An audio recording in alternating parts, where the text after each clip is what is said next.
이 바운딩 박스라고 하는 거에 대해서 설명을 드릴 텐데요.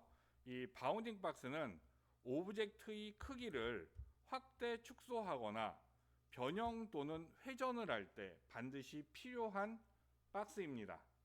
그래서 이 바운딩 박스가 없다라고 하면은 오브젝트의 크기를 확대, 축소, 변형 또는 회전을 하기가 어렵습니다.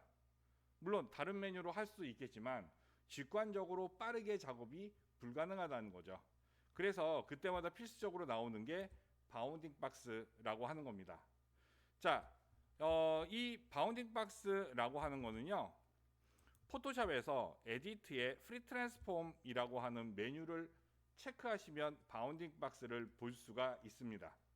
자, 이 바운딩 박스를 사용하는 대표적인 프로그램 두 개만 비교를 해보면, 포토샵 같은 경우에 에디트의 프리 트랜스폼, 이거 단축키가 컨트롤 T죠. 예, 요거 하나에 다 바운딩 박스를 컨트롤할 수 있는 키를 다 쓸 수가 있고요.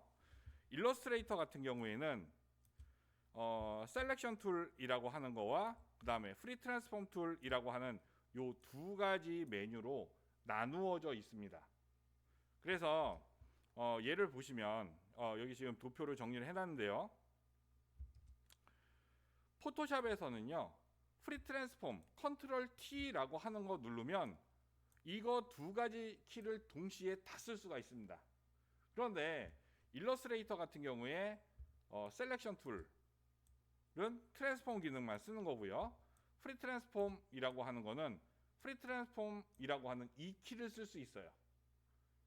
그래서 일러는 툴이 두 개로 나눠져 있지만 포토샵은 여러분들이 일러에서 쓰셨던 단축키 두 가지를 동시에 몰아 쓸 수 있다. 이렇게 이해하시면 됩니다. 자, 첫 번째 보겠습니다. 자, 그래서 어떻게 보면 포토샵에서는 트랜스폼하고 프리 트랜스폼이라고 하는 구분이 필요가 없습니다. 그래서 이 두 가지를 다 쓸 수가 있는데요. 자, 그럼 보겠습니다. 자, 먼저 비례를 유지한다라 그랬어요. 비례를 유지할 때 쓸 수 있는 곳은, 자, 여기 보시면 빨간색으로 표시해 놓은 이 네 군데밖에 되질 않습니다. 포토샵에서 지금 파란색 점을 클릭하고 Shift를 눌러봐야 비례를 유지한다라고 하는 Shift는 먹지 않습니다. 하지만 일러스트레이터 같은 벡터 계열 프로그램에서는 8군데 모두 사용이 가능합니다. 포토샵에서는 여기에 있는 4군데밖에 사용이 안 되고요. 일러스트레이터에서는 8군데 사용이 가능하다. 그래서 우리는 지금 배우는 게 포토샵이니까 빨간 점 찍힌 데만 보시면 되는 겁니다. Shift는 4군데밖에 적용이 되지 않는다. 이렇게 기억하시면 되고요. 그 다음에 Alt 같은 경우에는요, Alt는 참조점을 가운데로 보내주는 거죠. Alt는 8군데 포인트에서 다 먹습니다. 따라서 Alt와 Shift를 같이 쓰기 위해서는 결국에는 4군데밖에 쓸 수가 없는 거죠. 왜? Shift가 4군데밖에 먹지 않으니까. 이해되시겠죠? 예, 이렇게 보시면 되고요. 자, 그 다음 보겠습니다. 바운딩 박스의 한 점을 움직일 때는 컨트롤 키를 사용합니다. 예, 이렇게 컨트롤 키를 사용해 주고요. 요 빨간 점 찍힌 4군데 모서리밖에 되지 않는 거죠. 자, 그 다음에 대칭이 되는 포인트를 같이 움직일 때, 얘를 잡아당겼을 때 얘가 이렇게 움직여지는 것 같은 경우에는 컨트롤과 Alt를 같이 써주면 되는 거고요. 예, 그런데 여기 보세요. 컨트롤과 Shift를 눌러도 이렇게 평행사변형을 만들 수가 있고요. 그 다음에 컨트롤과 Alt를 눌러도 이렇게 평행사변형을 만들 수가 있죠. 하지만 얘보다는 얘가 더 많이 쓰이는 이유가, 얘는 한 변의 각도를 유지시켜 준 상태에서 이동하잖아요. 그래서 여러분들 이제 지금 제가 뭐라고 설명드리긴 뭐하지만 이거보다는 얘가 조금 더 유용합니다. 실무에서. 예, 얘는 한 변의 각도는 그대로 유지시키고 한 변의 각도만 트는 거잖아요. 예, 그래서 요게 조금 더 활용도가 높다 이렇게 보시면 되고요. 그 다음에 요것도 많이 쓰죠.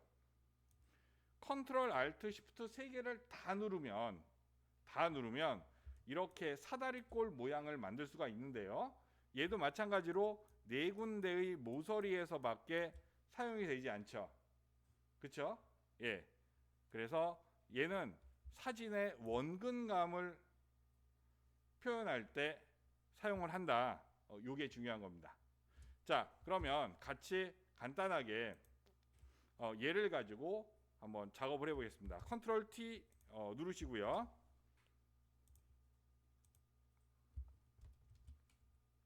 자, 바운딩 박스가 있는 상태에서 시프트, 그죠? 시프트를 누르고 사용할 수가 있고요.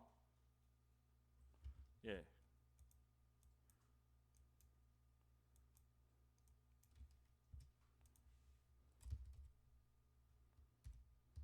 예. 시프트를 누른 상태로 이렇게 네 군데의 위치에서 사용할 수가 있는데 포토샵에서 이 부분은 시프트가 되지 않는 부분입니다 라고 말씀드렸어요. 자, 그 다음에 자, Alt를 누르고 얘를 드래그 할 수가 있는데요. Alt. 예. 자, 이렇게 Alt를 눌렀을 때는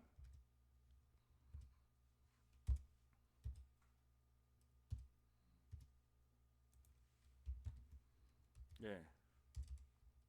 예, Alt를 눌렀을 때는 얘는 8군데 모두 다 예, Alt 키가 먹는다. 이렇게 말씀드렸고요. 따라서 Alt와 Shift 키를 같이 쓰기 위해서는 이렇게 네 군데에 있는 모서리만 사용할 수가 있다. 이렇게 말씀드렸습니다. 그 다음에 요거 한 점을 가지고 움직였을 때 뭐 누른다 그랬죠? 컨트롤 키 누른다 그랬죠? 컨트롤 키를 누르고 얘를 움직이면 된다 라고 하는 거예요. 그 다음에 자, 얘를 움직였을 때 이 부분을 같이 움직인다. 뭐 눌렀죠?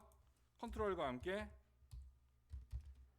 Alt를 눌러줘서 대칭이 되는 점을 이렇게 같이 움직일 수 있습니다 라고 말씀드렸죠.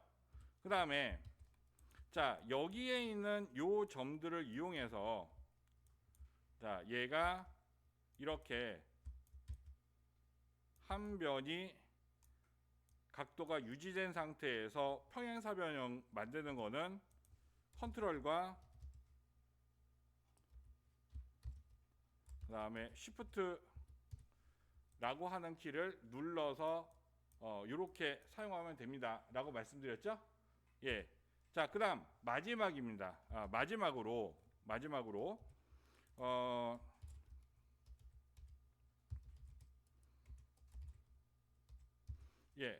이렇게 바운딩 박스라고 하는 게 만들어졌고요. 여기에서 만약에 변형한 게 괜찮아. 그럼 뭐 누른다 그랬죠? 엔터를 누르면 되는 거고, 그 다음에 변형한 게 마음에 들지 않아. 그러면 ESC 버튼을 눌러서 빠져나가면 됩니다. 여기까지 기억하시면 바운딩 박스 사용엔 무리가 없습니다. 되셨죠? 예.